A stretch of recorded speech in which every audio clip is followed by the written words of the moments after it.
Next எபிசோடுக்கான promo என்ன அப்படின்றத பார்க்கலாம். மீரா, மாறன் இவங்க 2 பேரும் சேர்ந்து உண்மை என்னன்னு நிரூபிச்சிட்டாங்க. மலருக்கு முத்தம் கொடுத்தவரை பிடிச்சிட்டு வந்து வீட்டில் மலர் முன்னாடி நிறுத்த, இவனை பாரு அப்படின்னு சொல்லி அடையாளம் காட்ட சொல்கிறாங்க. மலரும் இவன் தான், இவனை மாதிரி தான் இருக்குது அப்படின்னு சொன்னதும் சிசிடிவி ஃபுட்டேஜை செக் பண்ணி தான் இவரை பிடிச்சிட்டு வந்திருக்காங்க.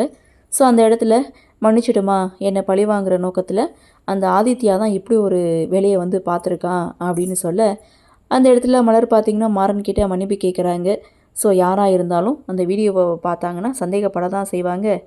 நான் ஏதோ கொஞ்சம் குறும்புத்தனம் செய்வேனே தவிர இந்த மாதிரி தப்புகள்லாம் நான் செய்ய மாட்டேன்னு மாறன் சொல்ல, அப்படியே சீனை கட் பண்ணால் புஷ்பா வீரா கிட்ட சொல்கிறாங்க, வீட்டில் ஒரு பூஜை இருக்குது, இந்த பூஜையில் நீ கண்டிப்பாக கலந்துக்கிறணும், அதனால் இன்றைக்கி எங்கேயுமே போயிடாத, வீட்டில் இரு அப்படின்னு புஷ்பா வீராவை லாக் பண்ணுறாங்க.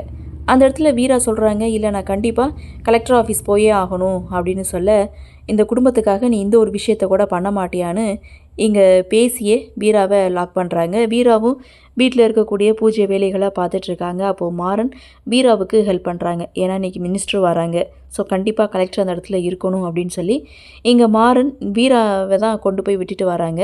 ஸோ இதற்கிடையில் புஷ்பா பிரச்சனையை ஆரம்பிக்கிறாங்க. வீரா வீட்லேயே இல்லை, எங்கே போயிட்டான்னு தெரியலை அப்படின்னு சொல்லும்போது அப்போ கனி சொல்கிறாங்க, வீரா சித்தி ஸ்டோர் ரூம்லேருந்து வரா அப்படின்னு சொல்ல, ஸ்டோர் ரூம்லேருந்து வீராவுடைய என்ட்ரி.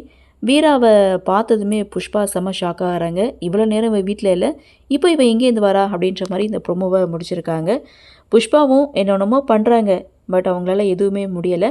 வீரா மாறன் ஒன்று சேர்ந்தா அசைக்க முடியாது அப்படின்றது இன்னும் புஷ்பாவுக்கு தெரியலை. சரி, பார்க்கலாம் என்ன நடக்குது அப்படின்றத. இந்த ப்ரொமோ பற்றின உங்களுடைய கருத்தை வழக்கம் போல் கமெண்ட் செக்ஷனில் பதிவு பண்ணுங்கள். இந்த வீடியோ உங்களுக்கு பிடிச்சிருந்தால் லைக் பண்ணுங்கள், ஷேர் பண்ணுங்கள், மறக்காமல் நம்ம சேனலை சப்ஸ்கிரைப் பண்ணிக்கிறீங்கன்னு சொல்லி இந்த வீடியோவிலேருந்து விடைபெறுகிறேன். நன்றி, வணக்கம்.